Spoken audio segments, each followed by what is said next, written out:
Not far from Antigonish, a network of 37 kilometers of trail crosses the Cape George Peninsula. Now, that network of trails offers you scenic views, coastal vistas, forested hikes, waterfalls, and so much more. I'm starting my hike today at one of the high points in that trail network, and I'll be headed downhill towards the Cape George Lighthouse, which is on St. George's Bay. The Cape George Trails is where I'm on my walkabout today. I've picked up this trail by taking an old woods road in from Highway 337, a journey of about 500 meters to get to this starting place, which is one of the look-offs on the trail. While I'm going to be doing a mostly downhill hike towards the bay and the Northumberland Strait, you could start this hike in many other locations, ranging from road crossings to official trailheads for journeys and challenges of varying lengths. The network of trails was designed by a local trail builder, Peter Jackson, and are maintained today by the North Shore Development Association. It's made up of 29 kilometers of coastal trail, 6 kilometers of river valley, and 3 kilometers of shoreline.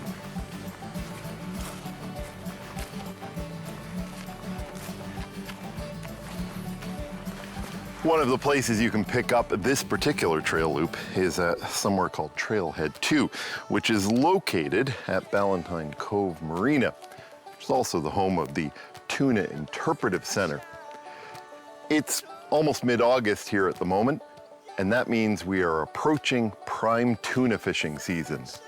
Now, some of the bluefin tuna charters here, well, they say the fish are so plentiful that they will guarantee that you'll hook one of those fish.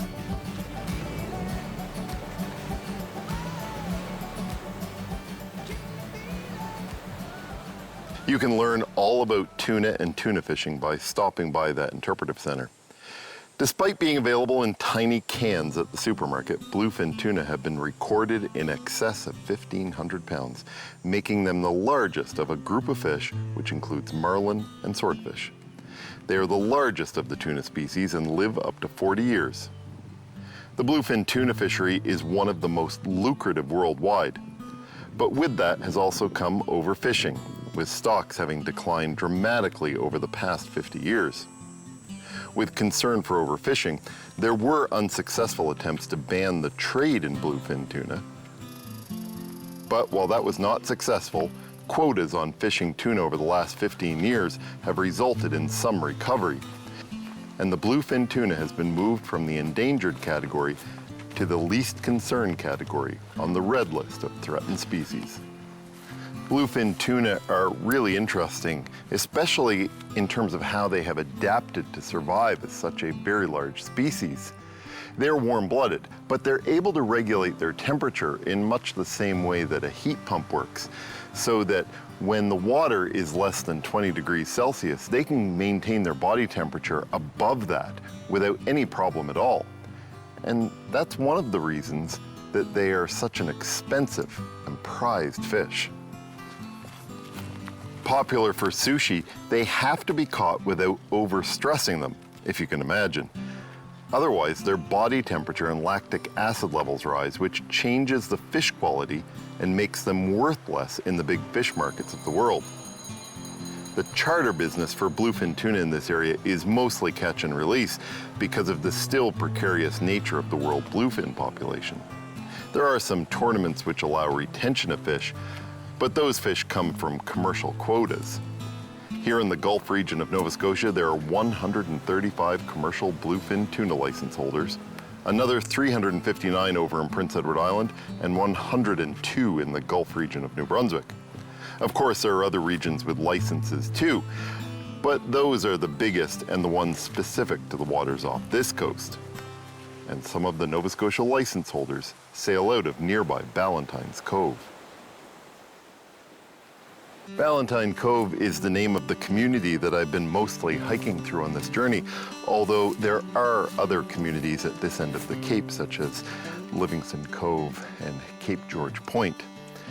On the other side of Marsh Road, going in towards Antigonish, there are a number of other communities, such as Georgeville, back settlement, and this trail network continues through there. The name Ballantyne comes from David Ballantyne. He was a member of the Scottish regiment fighting for the English in the Revolutionary War. He joined in 1778, and all of the members of that regiment were given land grants in Pictou County, although only a quarter of them ultimately would settle here. David Ballantyne was one of them. Corporal David Ballantyne was given a 200-acre land grant in Pictou County. And it's in Pictou County that he met his wife, Ellen Morrison, who arrived in Nova Scotia on the ship Hector, a vessel well known in these parts. The settlers aboard that ship established the first Scottish settlement in Nova Scotia, which at that time didn't include Cape Breton. That was in 1773. Ballantyne expanded his holdings, assembling a property of over 2,000 acres in the area, which he quickly started to work on. By 1827, the local tax rolls showed Ballantyne as having 60 acres cultivated, with all manner of crops and animals, from wheat to potatoes, horn cattle, sheep, and swine. David and Ellen would raise a large family here, and some of their descendants still live in the area. David and some of his descendants are buried at a nearby cemetery by the nondescript St. David's United Church, which in Ballantyne's day would have been known as St. David's Presbyterian Church. The name Cape George and St. George's Bay, well, they both come from King George II of England. Now, you would be forgiven for wondering how it is that the bay has the title Saint when it's named after a king. Long before the Scots arrived here, the French had named this area Cap Saint-Louis. When the Scottish renamed everything after King George, they simply kept the Saint moniker. I'm at about the halfway point of my hike today, standing on a peak overlooking the Northumberland Strait. After the break, I'm going to be headed down to that bay that has turned a king into a saint, to the Northumberland Strait, and also to the Cape George Lighthouse.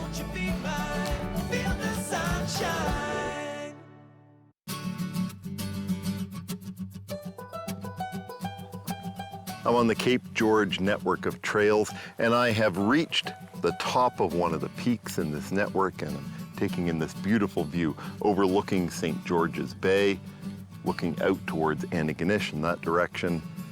And over this way, I can see Cape Breton across the Northumberland Strait and the Strait of Canso.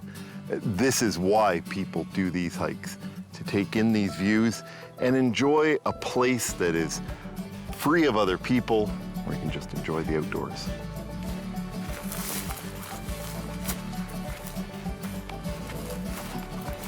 Before I reach the lighthouse, it's certainly worth knowing a little bit about it. The lighthouse, which is on the point now, is not the original one, and even the first one wasn't the intended one. A lighthouse was first approved to be built on the bluff I'll reach at the end of my hike in 1840, but in a turn of events, funds for it were diverted to Canso, after a study, almost certainly politically influenced, found there was greater need at the Canso end of the strait. 20 years later, a new petition for funding was submitted to the House of Assembly's Lighthouse Committee, and Cape George was once again approved. The light was finally constructed on Cape George in 1861. The original light sat atop a lighthouse keeper's home and spun on a clockwork mechanism that had to be wound like a watch every 6 hours by the lighthouse keeper. The light was built using specially cut glass prisms and used 120 gallons of oil a year to keep the lantern lit.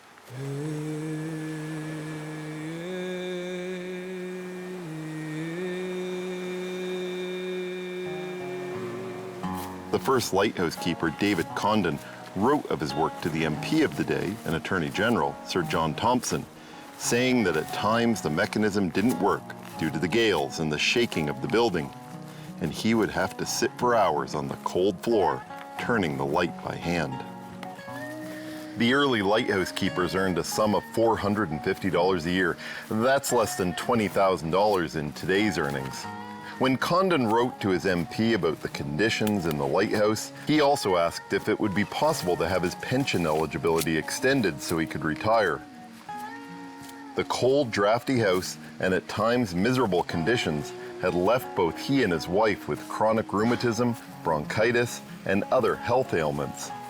It was simply becoming too difficult to do the job anymore. But at the same time, he noted the prestige in being a lightkeeper, asking that his son be allowed to take over the job from him. David had served in the role for 21 years. His son William took over in 1882, serving for another 17. History records that the original lighthouse burned down in 1907 to be replaced by a new lighthouse in 1908. That new lighthouse had a lantern that didn't use oil. It actually used petroleum vapor, and it said the lamp could be seen, when lit, from Prince Edward Island, 45 kilometers away. It wasn't until 1954 that electricity finally reached Cape George, and at that time, the light in the lighthouse was replaced by a 500-watt bulb. The Cape George light is the setting for a popular children's book by Robert Munsch called Lighthouse. Munsch says he was given a picture of the lighthouse backstage at a theater he was performing at. It was the Cape George Lighthouse, and Munsch went on to write a story about a young child going to the lighthouse after the funeral of their grandfather. Munsch would end up reaching out to the local library in Antigonish to track down the mysterious young girl who left him the picture, and would ultimately connect with her and her family, coming to visit the lighthouse with them, and also traveling to Mabou, Cape Breton, to see her grandfather's home. The story ultimately became a book featuring the lighthouse and places special to the very child who left Munsch the picture, Sarah Patricia Gillis. This is Highway 337, and it travels all the way around Cape George. I'll be crossing the highway here, and it's about 850 meters or so until I reach the lighthouse.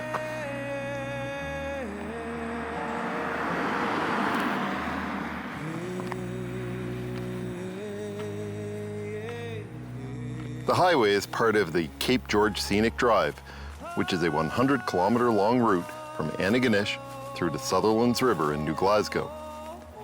In turn, this route is part of the longer Sunrise Trail. The Cape George Day Park, which I'm entering, overlooks the Northumberland Strait and St. George's Bay, and it's home to the Cape George Lighthouse, where I'm headed. This lighthouse is the third iteration to appear on this site, and it is the traditional octagonal shape that is so familiar to people up and down the Atlantic coast. Lighthouses built in the generation that this one was were all built from the same plan and out of materials that it was believed could be easily acquired anywhere a lighthouse might need to be built. Cape George is registered as a heritage lighthouse and stands at a height of 45 feet on a bluff over 120 meters above the Northumberland Strait, which it helps to guide ships along. There are a number of features which make this a heritage property, despite it being from a standard plan, including the original metal lantern, a maple leaf on the interior south side of the building, the design of the doorway, and the location on the cliff. There are many other features which would only be visible upon close inspection. While many lighthouses were converted to automation between the 1960s and the 1980s, the 1968 version of the Cape George Lighthouse was built with the intent to be automated, retiring the lighthouse keepers who up until then had manned the site. The lighthouse itself is still important because of both the commercial fishery and recreational boating in the waters off this shore. In addition to being important to fishermen, this lighthouse is one of the most significant tourist attractions on the Sunrise Trail, receiving large numbers of visitors each year. It's no wonder when you can get views from here on a clear day as far as Prince Edward Island and Cape Breton.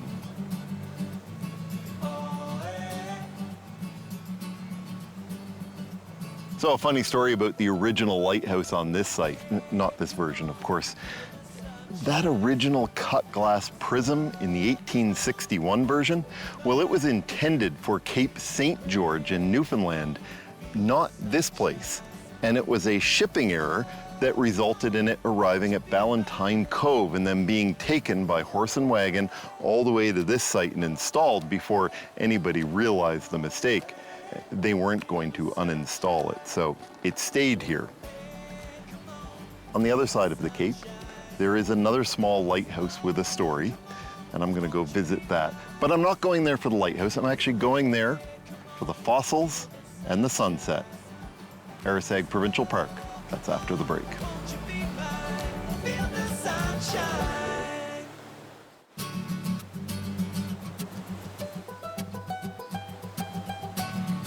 About 20 minutes outside of Antigonish, on the shores of the Northumberland Strait, there is a place which offers a window into what life was like on this planet 400 million years ago.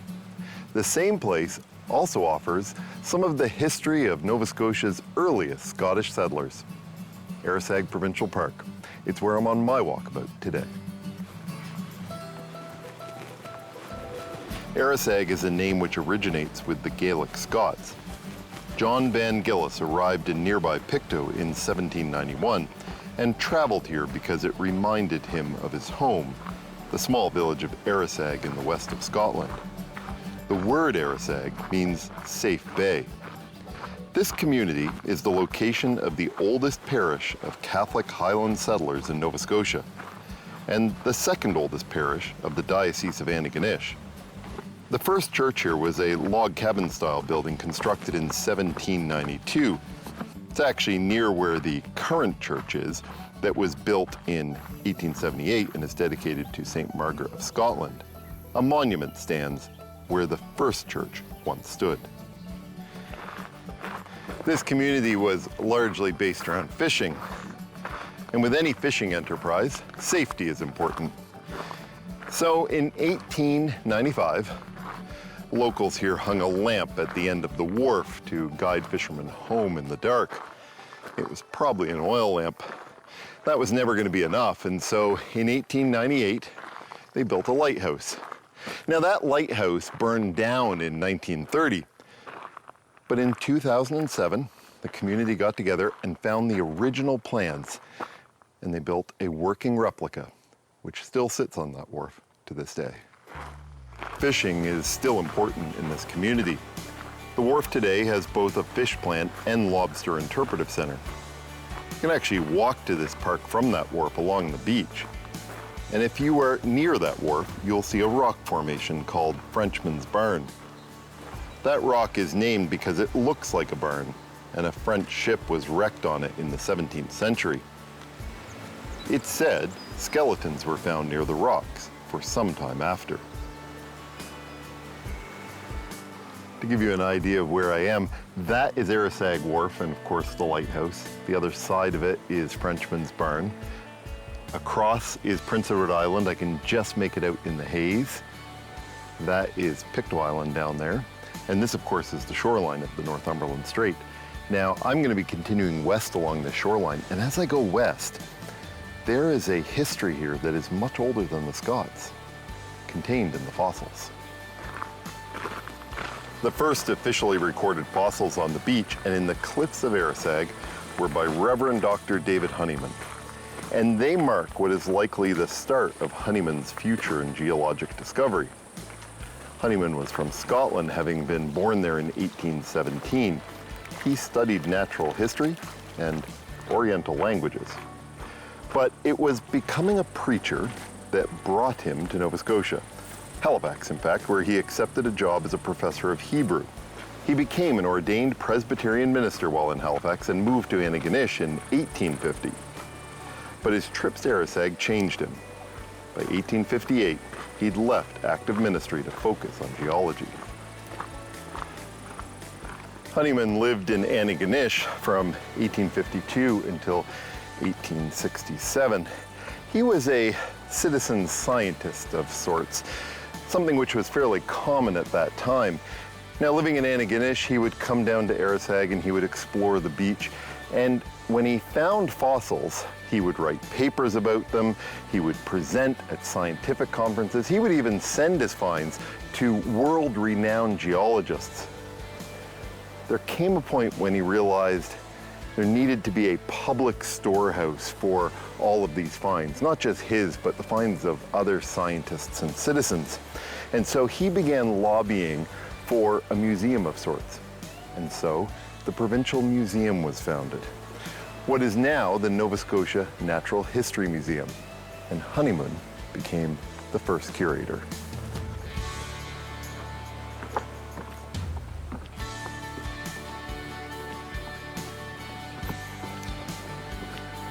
This beach is only a couple of kilometers away from a major east-west fault line called the Hollow Fault, which separates the younger rock in Nova Scotia from the older rock. The rock here is younger rock. The fossils found in the cliffs and on the beach essentially fall into two categories. There are trace fossils, which are evidence of things like wormholes and burrows, and then there are the rest of the fossils, which embed things like snails and sea life. Many of the animals for which fossils are found here were either living on the bottom of ancient seas or were buried in the mud. A few swam and some, like snails, crawled to scavenge food.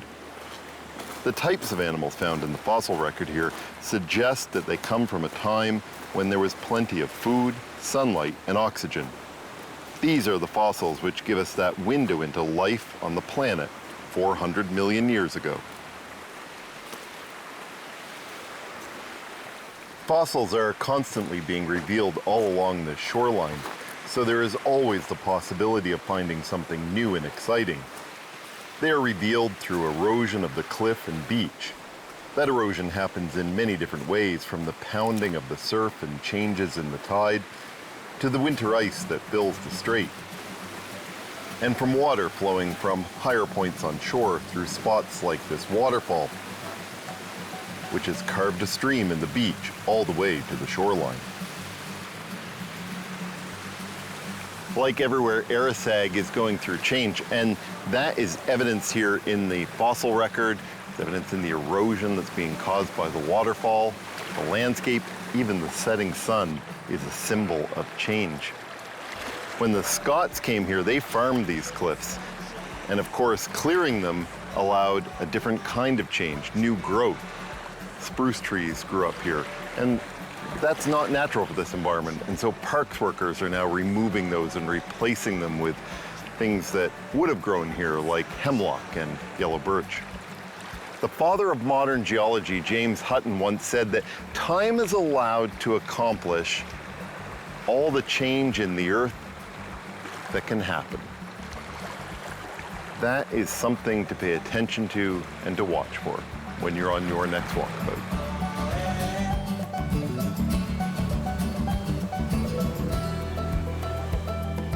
Hey, come on, feel the sunshine. Oh, come on, won't you be mine? Hey, come on, feel the sunshine. Oh, come on, won't you be mine?